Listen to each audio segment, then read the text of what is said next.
भारत माता की, भारत माता की, भारत माता की। वंदे वंदे वंदे। আমি বাংলার পবিত্র মাটিকে প্রণাম করেছি, যেখান থেকে गुरुवर रविंद्रनाथ टैगोर, चैतन्य महाप्रभु, नेताजी सुभाष चंद्र बोस, रामकृष्ण परमहंस, स्वामी विवेकानंद एवं और अनेक महान पुरुष जरिएचेन আমার ভাগ্য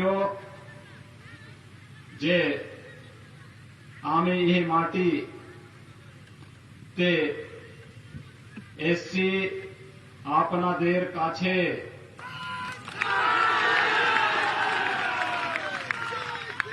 मंच पर उपस्थित भारतीय जनता पार्टी के वरिष्ठ नेता श्रीमान जयप्रकाश मजूमदार जी, जनप्रिय प्रत्याशी श्रीमान विकास कामिला जी, श्रीमान अरुण जाना जी, कृष्णेंदु गैन जी, स्वरूप सुंदर मैती जी, श्यामा प्रसाद हल्दर जी, सत्यव्रत गिरी जी, मिलन कुमार दास जी, पलाश राणा जी, अशोक कुकायत जी, अरुण घुमिया जी, दिलीप जाना जी, असित मंडल जी, कैलाश चंद भुइया जी और यहां पर लोकसभा के प्रभारी के रूप में काम कर रहे श्री मान सिंह गोस्वामी जी, भारी संख्या में इस सागर असेंबली कॉन्स्टिट्यूएंसी से उपस्थित इस क्षेत्र के सभी भाइयों बहनों, मैं मर्यादा पुरुषोत्तम भगवान श्री राम और भगवान श्री कृष्ण की धरती से रामकृष्ण परमहंस जी की और चैतन्य महाप्रभु की इस पावन धरती पर आपके बीच में आया हूं। मैं इस धरती को कोटि कोटि नमन करते हुए आप सबका हृदय से अभिनंदन करता हूं। भाइयों बहनों, बंगाल की धरती भारत की सांस्कृतिक राष्ट्रवाद की धरती है। जब भी भारत किसी चुनौती से घिरा है, बंगाल भारत को उस कालखंड में मार्गदर्शन देने के लिए उपस्थित रहा है। याद करिए, कभी चैतन्य महाप्रभु ने इस पूरे क्षेत्र में अपनी भक्ति से सनातन धर्म को जीवित रखने का कार्य किया था और कभी रामकृष्ण परमहंस ने अपनी साधना से बंगाल की धरती को एक नई ऊंचाइयां दी। कभी इस धरती से नेताजी सुभाष चंद्र बोस ने भारत की आजादी का बिगुल फूंका था और कहा था, तुम मुझे खून दो, मैं तुम्हें आजादी दूंगा। और बंगाल की धरती है जहां से स्वामी विवेकानंद ने वैश्विक मंच पर कहा था कि गर्व से कहो हम हिंदू हैं, और पूरी दुनिया के मंच पर जाकर के न केवल बांग्लादेश बंगाल का बल्कि भारत की संस्कृति और भारत की परंपरा को वैश्विक मान्यता देने का कार्य किया था। ये बंगाल की धरती है जहां गुरुदेव रविंद्रनाथ टैगोर ने भारत का पहला नोबेल प्राइज प्राप्त किया था और भारत को राष्ट्रगीत देकर के पूरे भारत में आजादी के बाद राष्ट्रगीत के रूप में किसी की कृति को महत्व मिला था तो गुरुदेव रविंद्रनाथ टैगोर की कृति जनगण मन को मिला। और भाइयों बहनों, ये बंगाल की ही धरती है जिसने भारत को राष्ट्र गीत दिया वंदे मातरम के रूप में, जो भारत की आजादी का अमर गीत बन गया, जिसको गाते गाते हमारे क्रांतिकारी फांसी के फंदे पर झूल जाते थे, लेकिन विदेशी आक्रांताओं की, विदेशी फिरंगियों की गुलामी को उन्होंने स्वीकार नहीं किया। ये बंगाल की धरती है जहां से नेताजी सुभाष चंद्र बोस ने और डॉक्टर श्यामा प्रसाद मुखर्जी ने भारत की आजादी के बिगुल को एक नई ऊंचाइयां दी थी। और इसलिए बंगाल की धरती हमारे लिए अनेक प्रकार से पवित्र धरती है। यह धरती हमारे लिए इसलिए भी महत्वपूर्ण है कि सागर में मायापुर, नवद्वीप, दक्षिणेश्वर, कालीघाट, तारापीठ, बंकेश्वर और कपिल मुनि के पवित्र आश्रम इसी बंगाल की धरती पर है। हर भारतवासी जब यहां पर काली बाड़ी की काली माई का दर्शन करने के लिए आता है, अपने को धन्य धन्य महसूस करता है। और आज तो मुझे आपके बीच में आकर के इस चुनावी सभा के माध्यम से बंगाल की इस धरती को प्रणाम करने का एक अवसर प्राप्त हुआ है। मैं इस धरती को कोटि कोटि नमन करते हुए आप सबका हृदय से अभिनंदन करता हूं। भाइयों बहनों, हृदय से अभिनंदन करता हूं। भाइयों बहनों, बंगाल की पीड़ा के साथ जुड़ने के लिए भारतीय जनता पार्टी आपके साथ खड़ी आई हुई है। बंगाल कभी भारत का समृद्ध राज्य माना जाता था। बंगाल कभी भारत का औद्योगिक राज्य माना जाता था। बंगाल की प्रति व्यक्ति आय भारत की प्रति व्यक्ति आय से अधिक थी, लेकिन धीरे धीरे करके पहले कांग्रेस ने, फिर कम्युनिस्टों ने और फिर आज टीएमसी ने बंगाल के उद्योगों को नष्ट करके यहां के नौजवानों को बेरोजगार कर दिया। आज बंगाल में उद्योग नहीं, लेकिन टीएमसी का भ्रष्टाचार का उद्योग फल फूल रहा है।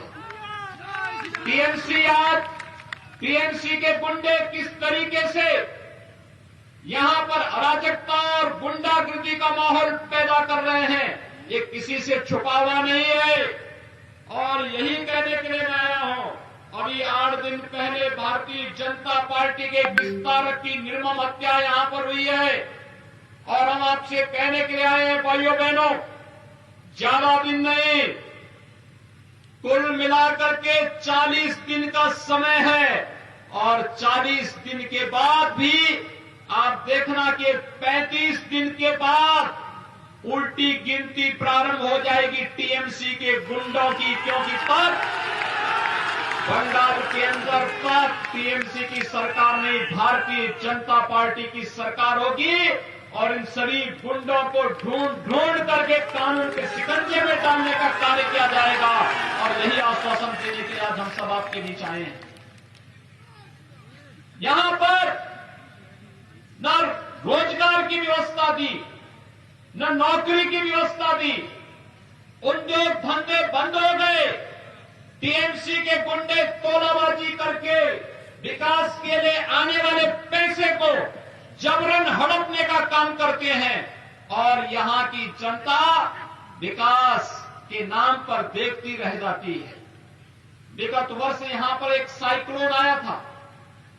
प्रधानमंत्री मोदी जी ने 1000 करोड़ रुपए की घोषणा यहां के लोगों को सहायता देने के लिए किया, लेकिन पैसा टीएमसी के गुंडों ने हड़प लिया। जनता के पास पैसा गया ही नहीं, रात पहुंची ही नहीं। सरकार ने जनता के सामने ये पहुंचने ही नहीं दिया। इसका मतलब टीएमसी का विकास में कोई रुचि नहीं। ममता दीदी पिछले 10 वर्षों से मुख्यमंत्री है और भाइयों बहनों, मुख्यमंत्री के रूप में 10 वर्षों में उन्होंने बंगाल के अंदर कितने लोगों को मकान दिया है, प्रधानमंत्री आवास कितने लोगों को दिया है, ये पूछा जाना चाहिए। अकेले उत्तर प्रदेश में 4 वर्ष में भारतीय जनता जनता पार्टी की सरकार ने 40 लाख गरीबों को एक एक आवास यूपी के अंदर दिया है। 1,38,00,000 गरीब परिवारों को निःशुल्क विद्युत के कनेक्शन दिए हैं। 1,35,00,000 गरीब परिवारों को रसोई गैस का निःशुल्क कनेक्शन दिया है। 2,61,00,000 गरीब परिवारों को एक एक शौचालय उपलब्ध कराया है।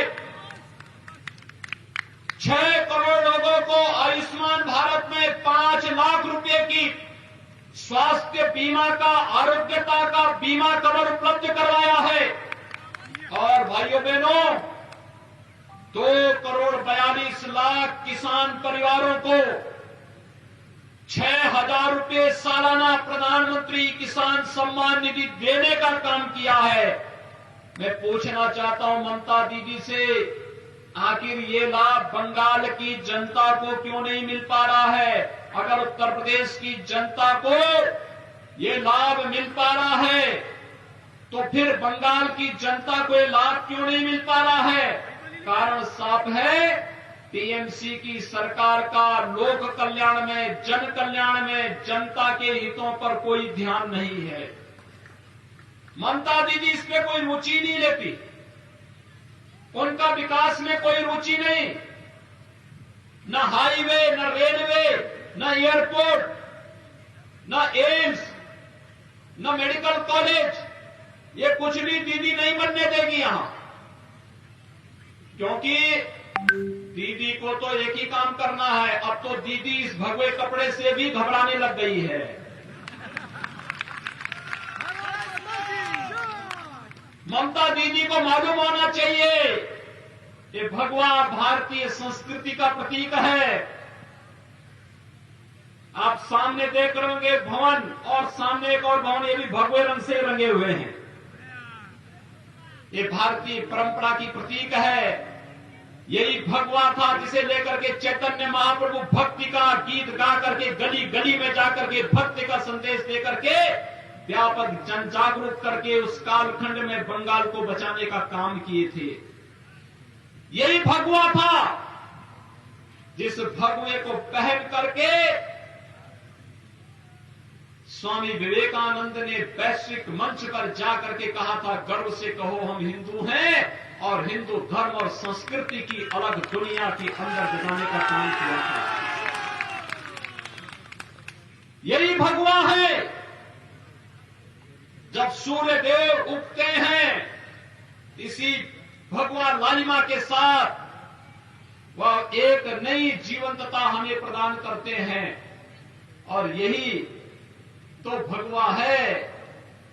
जैसे हम जब अष्टमी के दिन मां काली की पूजा करते हैं तो मां काली को भी यही हम अर्पित करते हैं, भगवा की परंपरा पर। और अब तो ममता दीदी को भगवा से भी चिढ़ हो गई और वह भगवान राम से भी चिढ़ने लग गई है। अब वो कहती है कि जय श्री राम नहीं बोला जाना चाहिए। ममता दीदी को मालूम होना चाहिए कि उत्तर प्रदेश के अंदर भी एक सरकार थी, वह भी जय श्री राम के नारे को बैन करना चाहती थी। उत्तर प्रदेश की जनता ने उस पार्टी की जबान को बंद कर दिया है और आज उत्तर प्रदेश के अंदर भारतीय जनता पार्टी की सरकार है। जब भी श्री राम के जय जयकार करने पे कोई सरकार रोक लगाएगी तो जनता भाजपा को फिर सत्ता में लेकर के आएगी। और यही तो हम कहने के लिए आए हैं। बंगाल के अंदर हर एक ओर से एक ही आवाज आ रही है और वह आवाज है कि भाजपा भाजपा भाजपा। मोदी जी के नेतृत्व में आज पूरा भारत एक भारत श्रेष्ठ भारत की परिकल्पना को साकार कर रहा है। आखिर इसी बंगाल की धरती पर तो डॉक्टर श्यामा प्रसाद मुखर्जी जी का जन्म हुआ था और डॉक्टर श्यामा प्रसाद मुखर्जी ने इसी बंगाल की धरती से एक नारा दिया था और वह नारा दिया था, एक देश में दो प्रधान, दो निशान, दो विधान नहीं चलेंगे। जब जम्मू कश्मीर के अंदर कांग्रेस की कुटिल नीति के कारण भारत के संविधान में धारा 370 जोड़ने की कुत्सित चेष्टा हुई थी, उसके खिलाफ किसी ने आवाज उठाई थी, तो बंगाल की धरती पर पैदा हुए महान सपूत डॉक्टर श्यामा प्रसाद मुखर्जी ने उसके खिलाफ आवाज उठाई थी। और भाइयों बहनों, डॉक्टर मुखर्जी के उस सपने को साकार करने का काम किया है प्रधानमंत्री मोदी जी ने और गृह मंत्री अमित शाह जी ने, जिन्होंने कश्मीर में धारा 370 समाप्त करके आज जम्मू कश्मीर के अंदर एक व्यवस्था बना दी है कि अगर 24 परगना क्षेत्र के नौजवान भी जम्मू कश्मीर में जमीन खरीदना चाहेंगे तो उनको वहां पर इसकी पूरी स्वतंत्रता होगी, कोई इसे रोक नहीं सकता है। भाइयों बहनों, आज देश के अंदर आतंकवाद के खिलाफ लड़ाई कैसे लड़ी जानी चाहिए, ये लड़ाई को लड़ने का कार्य प्रधानमंत्री मोदी जी के नेतृत्व में देश लड़ रहा है। पाकिस्तान भारत के अंदर घुस करके पहले आतंकी घटनाओं को अंजाम देता था, लेकिन आज जब भारत के बहादुर जवान पाकिस्तान के अंदर घुस करके सर्जिकल स्ट्राइक को अंजाम देते हैं, आतंकी कैंपों को नष्ट करते हैं, तो पाकिस्तान की भी झिग्गी बन जाती है। पाकिस्तान भी आज वहां पर अब स्वयं बचाव की मुद्रा में खड़ा होता है और यह कार्य करके दिखाया है भारतीय जनता पार्टी की मोदी जी के नेतृत्व की सरकार ने। जब दोनों सरकारें एक होती हैं, केंद्र की सरकार और प्रदेश की सरकार, तो डबल इंजन का काम करती है। डबल इंजन, ये डबल इंजन केंद्र में मोदी जी और बंगाल में भी बीजेपी, ये जब दोनों एक साथ चलेंगे तो बंगाल के अंदर विकास चलेगा, नौजवानों को रोजगार और नौकरी मिलेगी, किसानों को किसान सम्मान निधि मिलेगा, माताओं और बहनों को भी सम्मान मिलेगा, मकान मिलेगा, आवास मिलेगा, जन सुविधाओं का लाभ मिलेगा, गरीबों को राशन मिलेगा, मछुआरों को प्रधानमंत्री किसान सम्मान निधि की तर्ज पर एक सम्मान निधि देने का कार्य होगा और सागर के तटवर्ती क्षेत्रों में रहने वाले लोगों को उनकी बुनियादी सुविधाओं का लाभ मिलकर के उनकी आजीविका को सुरक्षित करने का कार्य होगा। और यही तो भारतीय जनता पार्टी आप सबसे कहने के लिए आई है। ये ममता दीदी नहीं करेगी। लोक कल्याण में, जन कल्याण में, विकास में उनकी रुचि नहीं है, वो तो अब भाई भतीजेवाद में पड़ गई है और भाई भतीजेवाद के कारण अब ममता दीदी का विकास में कोई रुचि भी नहीं रह गई है। अराजकता का एक नया तांडव पैदा करना चाहती है। 2 वर्ष पहले पंचायत चुनाव में कितनी हिंसा हुई थी बंगाल के अंदर, लोगों को नामांकन तक नहीं करने दिया गया था। लेकिन आज मैं आपसे इस बात के लिए आश्वासन देने के लिए आया हूं, भाइयों बहनों, आप भारतीय जनता पार्टी का समर्थन करिए। भारतीय जनता पार्टी आपकी सुख समृद्धि और उज्जवल भविष्य के साथ कदम से कदम मिलाकर के भारतीय जनता पार्टी का कार्यकर्ता आपके साथ मिलकर के कार्य करेगा। और यही आश्वासन देने के लिए आज हम सब आपके बीच में यहां पर आए हैं कि भारतीय जनता पार्टी ने श्री विकास कामिला को अपना प्रत्याशी बना करके इस सागर असेंबली कॉन्स्टिट्यूएंसी से आपके बीच में उतारा है। श्री विकास कामिला आपके बीच के एक जुझारू प्रत्याशी हैं। इन्होंने आपके बीच में संघर्ष किया है, इन्होंने यहां पर आकर के आपके हितों के लिए कार्य किया है और ये आने वाले समय में भी बंगाल के अंदर भारतीय जनता पार्टी का कमल चुनाव चिन्ह को लेकर के भारतीय जनता पार्टी को विजयी बनाने के लिए आज आपके बीच में यहां पर उपस्थित हुए हैं। मैं आप सबका आह्वान करूंगा, आप लोग सभी श्री विकास कामिला को समर्थन देंगे। सभी लोग सहमत हैं? इधर भी सभी लोग मेरे साथ बोलेंगे, दोनों हाथ ला करके मेरे साथ बोलेंगे। इधर भी उधर भी, जो भी जहां भी है मेरे साथ बोलेंगे। जय जय श्री राम, जय जय श्री राम, जय